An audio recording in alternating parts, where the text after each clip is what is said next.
মুসলিম নারীরা রাসূল সাল্লাল্লাহু আলাইহি ওয়াসাল্লামের কাছে এসে বলতেন, ইয়া রাসূলুল্লাহ, পুরুষরা জিহাদে যায়, আমরা তো জিহাদে যেতে পারছি না। তাহলে এটা একটা বড় ধরনের আমাদের জন্যে অপরচুনিটি মিস, আমরা যেতে পারছি না, করণীয় কি? রাসূল বললেন, আপনাদের জিহাদ কি? হজ। আপনাদের জিহাদ হলো হজ। অতএব নারীরা তারা যদি হজ করে তাহলে তারা জিহাদের সওয়াব পেয়ে যাবে। সুবহানাল্লাহ। সে অবস্থায় জিহাদের সাথে হজকে কেন তুলনা দেওয়া হলো? কারণ নারীরা হজের ক্ষেত্রে এমন কিছু অবস্ট্যাকল বা এমন কিছু ডিফিকাল্টি ফেস করে যেটা পুরুষদের জন্য প্রযোজ্য না, এমন অনেক কিছু আছে। এর মধ্যে এক নম্বর যে বিষয়টি বোনদের জন্যে, তা হলো যে বোনরা দ্বীনি জ্ঞান বা হজ সংক্রান্ত যে জ্ঞান, এটি তারা যথাযথ অর্জন করে যেতে পারেন না বিভিন্ন কারণে। কী কারণে? যেমন বোনেরা তারা সন্তান গর্ভে লালন করেন, ধারণ করেন এবং পরবর্তীতে লালন করেন, এই কারণে তাদের এঙ্গেজমেন্ট একটু বেশি। এবং পুরুষরা যেমনিভাবে ইসলামিক সেমিনার এবং সিম্পোজিয়াম অথবা কনফারেন্স, হালাকা, খুতবা ইত্যাদিতে তারা এক্সপোজড, সেখানে তারা যেতে পারেন, বোনেরা সেভাবে যেতে পারেন না। বাংলাদেশে কমপক্ষে তো এটা একেবারেই কি মানে অসম্ভব প্রায়। মহিলারা ঘর থেকে বের হয়ে বাজারে গেলে কোনো সমস্যা নেই, কিন্তু তারা যদি মসজিদে যায় তাইলেই জাত গেছে। তো আমাদের নলেজ, আমরাই তো এই আলেমরা বা এই হুজুররাই তাদেরকে কি দ্বীনি জ্ঞান অর্জন করতে দিতে যাচ্ছি না। মসজিদে গেলেই মসজিদ অপবিত্র হয়ে গেল মহিলারা গেলেই, অথচ রাসূল সাল্লামের সাথে মসজিদে মহিলারা নামাজ আদায় করেছেন, তাই না? রাসূল সাল্লাম বলেছেন, অসংখ্য হাদিস আপনি দেখবেন, আমি নামাজ অনেক লম্বা করতে মাঝে মাঝে মনে চাই, কিন্তু যখনই পিছনে বাচ্চাদের কান্না শুনি তখন মনে হয়েছে মারা তো বাচ্চাদেরকে নিয়ে এসছে, এখন ওদের দুধ খাওয়াতে হবে, এই কারণে তাড়াতাড়ি নামাজ শেষ করে দিই আমি, আদারওয়াইজ আমার লম্বা করতে মনে চাইতো অনেক সময়। রাসূলুল্লাহ সাল্লাল্লাহু আলাইহি ওয়াসাল্লাম বলেছেন, লা তামনাউ ইমা আল্লাহি মাসাজিদাল্লাহ, আল্লাহর বাড়িদেরকে আল্লাহর ঘরে আসতে তোমরা বাধা দিও না। কিন্তু আমরা তো বাধাই দিই, মসজিদে মহিলাদের যাওয়ার কোনো জায়গাই নাই। এখন কিছু হচ্ছে আল্লাহর রহমতে, কিন্তু আগে একেবারে ছিল না। তো ফলে এই জ্ঞান অর্জন এটা বিগ চ্যালেঞ্জ। আমরা পুরুষরাও আমাদের নারীদেরকে কেবলই মনে করি ওনারা রান্নাবান্না করবে, ঘর দুয়ার গুছিয়ে রাখবে, কিন্তু তাদের যে দিনই জ্ঞান অর্জন করতে হবে এটা আমরা বুঝি না। আমি পড়াশোনা করছি ঘরে বন্দি থাকার জন্যে, অ্যাজ ইফ পড়াশোনা করতেছি কী করার জন্য? মানুষের সার্ভেন্ট বা দাস হিসেবে কাজ করার জন্য, সার্ভিস দেওয়ার জন্য।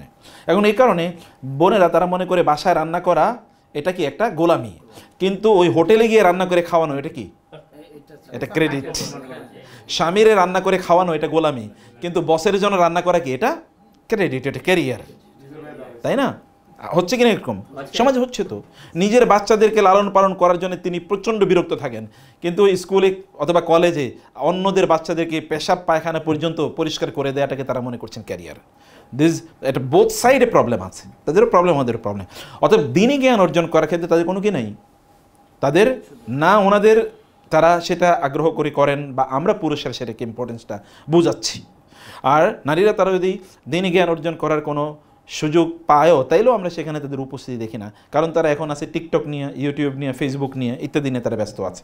তো আলহামদুলিল্লাহ আমরা এখানে এরকম একটা সুযোগ করে দেয়া এটা পুরুষদের দায় এবং দায়িত্ব। আপনার স্ত্রীকে আপনি তাকে এডুকেটেড, এনলাইটেন্ড বানান, এটা আপনার দায়, এটা আপনার দায়িত্ব।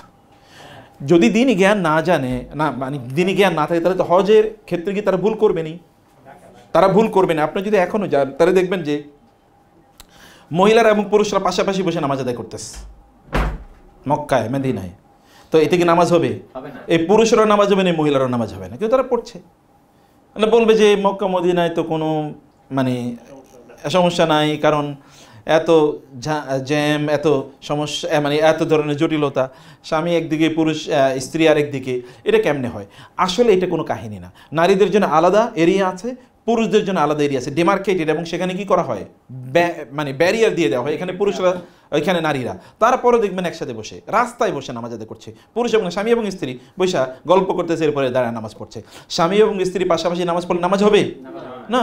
স্ত্রী এক কাতার পেছনে দাঁড়াতে হবে স্বামীর, এবং কি যদি দুইজন নামাজ আদায় করে তাহলে পাশাপাশি দাঁড়ানো লাগে, কিন্তু স্বামী স্ত্রী যদি হয় এক কাতার পেছনে দাঁড়াবে, একজন একজন, তারপরে নামাজ হয়ে যাবে। এটাই সুন্নাহ। দিন তো কি সুন্নাহ থেকে, দিন হচ্ছে ট্রেডিশন। দিন কি ট্রেডিশন। ট্রেডিশন মানে হচ্ছে কি? রাসূল যা করছেন তা করা, এটাকে বলে ট্রেডিশন। বাপদাদার ট্রেডিশন মানা জায়েজ নাই, কিন্তু কার ট্রেডিশন মানতে হবে? রাসূলের। সুন্নাহ মানে হচ্ছে ট্রেডিশন। অতএব যে ট্রেডিশনস অফ দ্য প্রফেট সাল্লাল্লাহু আলাইহি ওয়াসাল্লাম, রাসূল যা করেছেন সেটাকে মানা, এটা হলো সুন্নাহ, এটাই হলো আমাদের দিন। এই জায়গাটিতে আমাদের একটা বড় সংকট, চ্যালেঞ্জ আছে। অতএব বোনদেরকে বলবো যে আপনাদেরকে জ্ঞান অর্জন করে যেতে হবে, এবং আপনারা আলহামদুলিল্লাহ এখানে আসছেন, অন্য জায়গায় যারা যাচ্ছে তারা হয়তো এই অপরচুনিটি পাচ্ছে না।